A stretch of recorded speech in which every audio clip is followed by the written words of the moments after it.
menjelaskan tugas presentasi.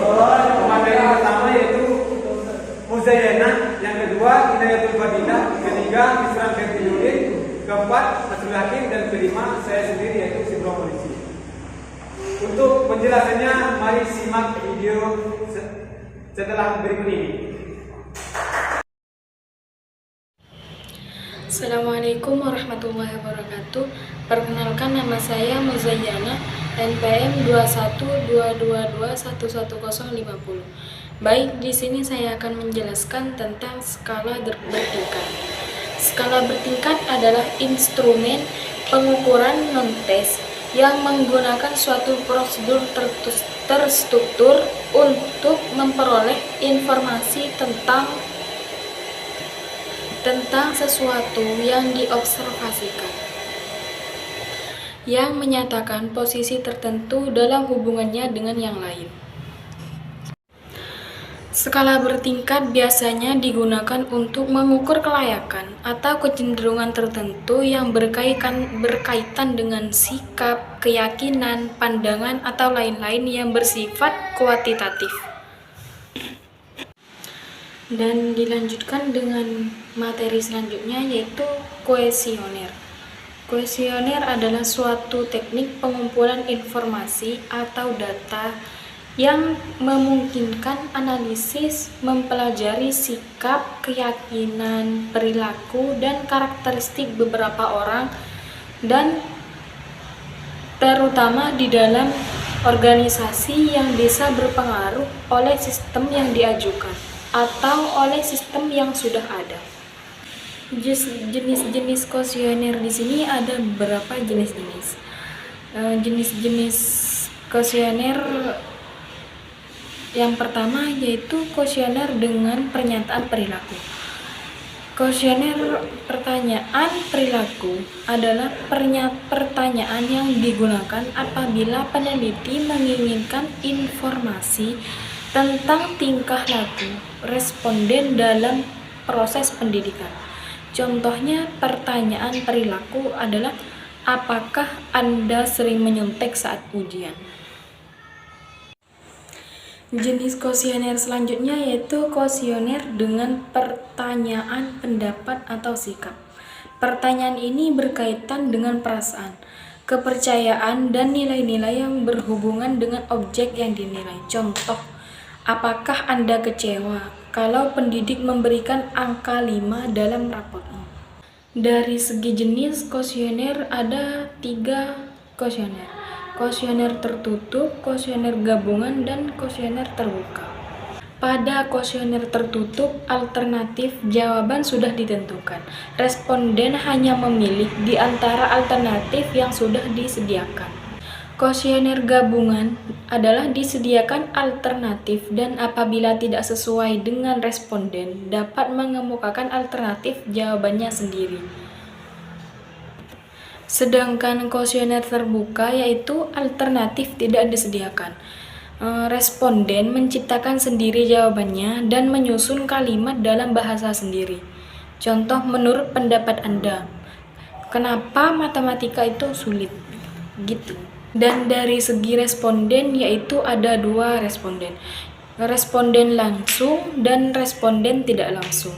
Responden langsung yaitu kuesioner langsung adalah kuesioner yang langsung dijawab atau diisi oleh individu yang akan dimintai keterangannya.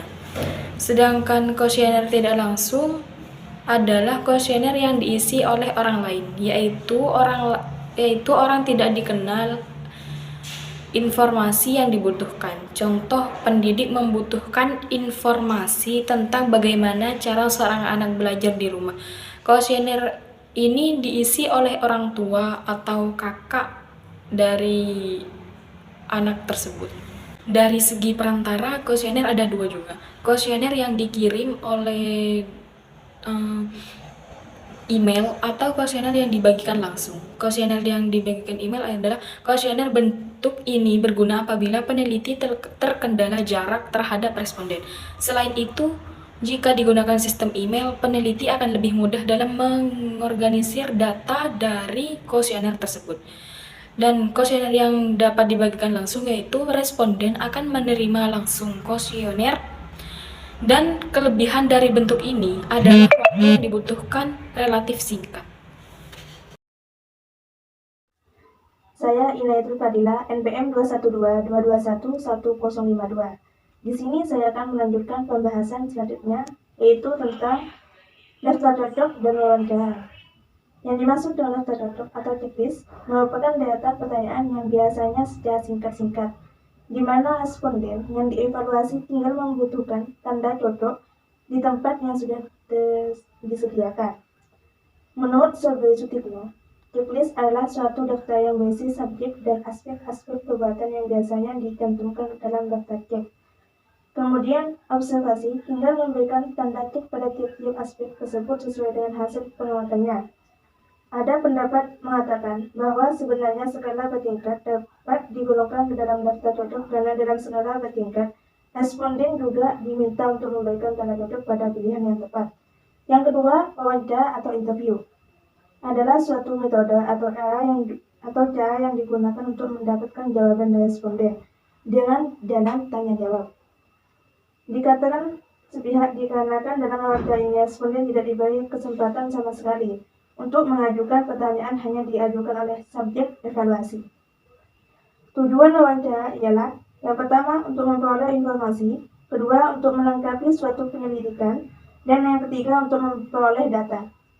Wawancara dapat dilakukan dengan dua cara, yaitu interview bebas dan interview terpimpin. Yang disebut interview bebas yaitu di mana responden mempunyai kebebasan untuk mengutarakan pendapatnya tanpa dibatasi oleh patokan-patokan yang telah dibuat oleh subjek evaluasi. Yang kedua, interview terpimpin, yaitu interview yang dilakukan oleh subjek evaluasi dengan cara mengajukan pertanyaan-pertanyaan yang sudah disusun terlebih dahulu. Sedangkan wawancara dapat dilengkapi dengan alat bantu berupa tape recorder atau alat perekam suara, sehingga jawaban atas pertanyaan-pertanyaan yang diajukan dapat dicatat. Di sini saya sebagai pemateri selanjutnya, yaitu menerangkan tes diagnostik dan tes formatif. Tes diagnostik adalah tes yang digunakan untuk mengetahui kekuatan dan kelemahan siswa ketika mempelajari sesuatu, sehingga hasilnya dapat digunakan sebagai dasar memberikan tindak lanjut. Tes ini dapat berupa sejumlah pertanyaan atau permintaan yang dilontarkan untuk seorang siswa. Dan tes formatif ini adalah aktivitas guru dan siswa yang dimaksudkan untuk memantau kemajuan belajar siswa selama proses belajar berlangsung. Penilaian ini akan diberikan umpan balik bagi penyempurnaan program pembelajaran, mengetahui dan mengurangi kesalahan yang memerlukan perbaikan. Jadi tes formatif ini adalah aktivitas guru dan siswa untuk memantau kemajuan belajar siswa selama proses belajar berlangsung. Nah, artinya guru ini ketika proses belajar berlangsung, guru dapat memberikan nilai bagi penyempurnaan program pembelajaran. Oke, itu saja dari saya. Saya kembalikan ke materi selanjutnya.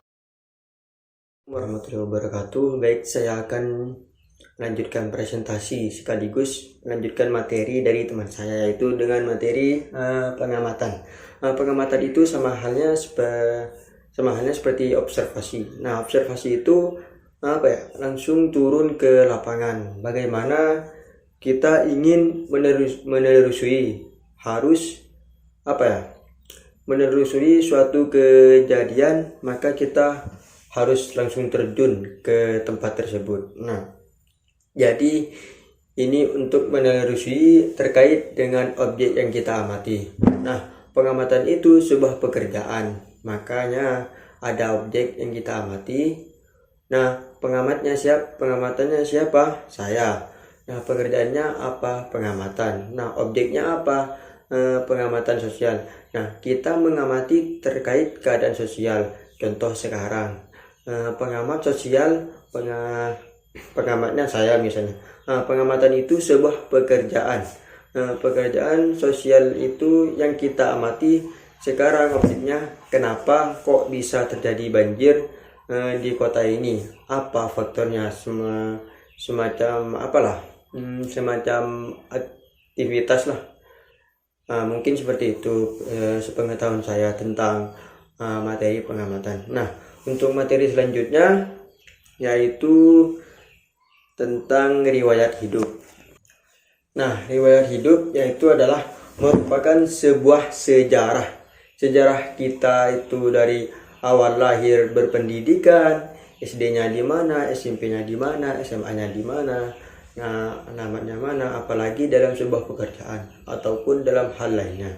Nah, agar kenapa? Agar kita lebih mantap bahwasanya contoh dalam sebuah pekerjaan. Nah, maka ketika kita ingin melamar harus mempunyai riwayat hidup ataupun riwayat pribadi kita. Kenapa? Biar kita memang betul-betul orang yang bisa adil dan bisa berprestasi ataupun bisa di bidang itu. Nah, contoh kita melamar terkait dengan bekerja di bank atau di bank, admin di bank, maka dalam riwayat hidup tadi mulai dari S1-nya memang jurusan kita ini ekonomi. Nah, maka dengan ini menyatakan kita memang betul-betul ahli di bidang itu. Maka dari riwayat hidup untuk mencatat terkait kita dengan dengan sejarah, kita ataupun catatan. Nah, kita di waktu masa dulu, semacam kita waktu di masa kecil. Nah, begitu. Mungkin seperti itu yang saya tahu tentang materi riwayat hidup. Sekian dari saya. Assalamualaikum warahmatullahi wabarakatuh. Assalamualaikum warahmatullahi wabarakatuh. Perkenalkan, nama saya Sibro Mulisi, NPM 21222111051. Saya sebagai pemateri kelima akan menjelaskan tentang tes formatif dan sumatif dalam praktik. Tes formatif di sini adalah penilaian seorang guru terhadap muridnya selama proses pembelajaran berlangsung. Jadi ketika kita melakukan proses belajar pembelajaran, kita melakukan secara tidak langsung kita melakukan tes formatif, yaitu mengukur kemajuan atau tingkat prestasi siswa yang telah dicapai dalam proses pembelajaran.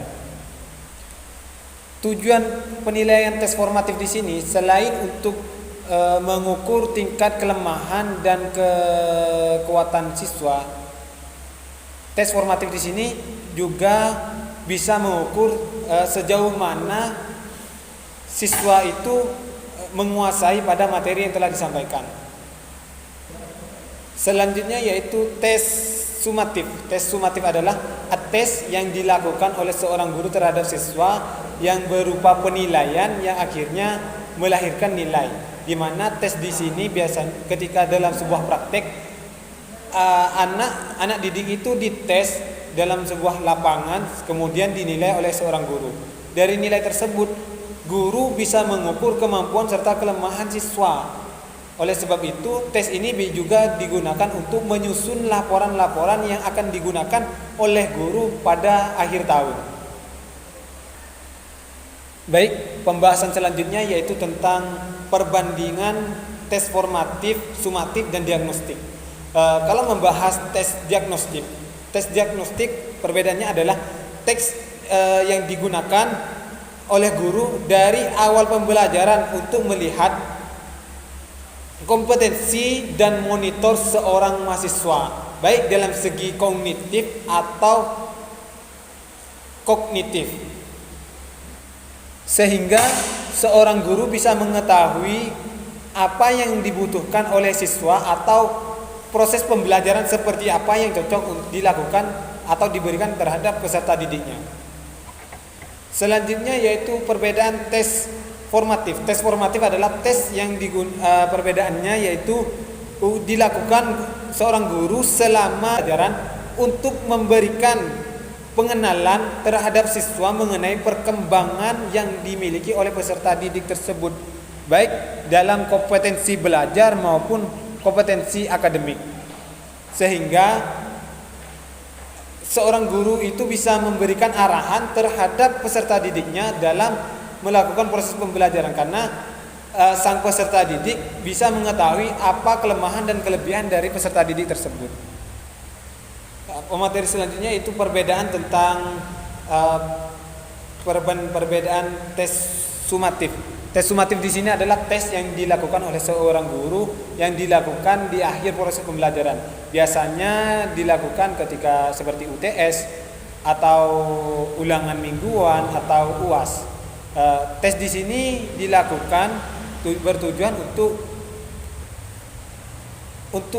mengukur keberhasilan siswa dalam satu periode, sehingga siswa ataupun guru bisa mengevaluasi hasil-hasil pembelajaran selama periode tersebut. Terima kasih, sekian materi yang dari saya yang telah saya sampaikan. Kurang lebihnya mohon maaf. Assalamualaikum warahmatullahi wabarakatuh.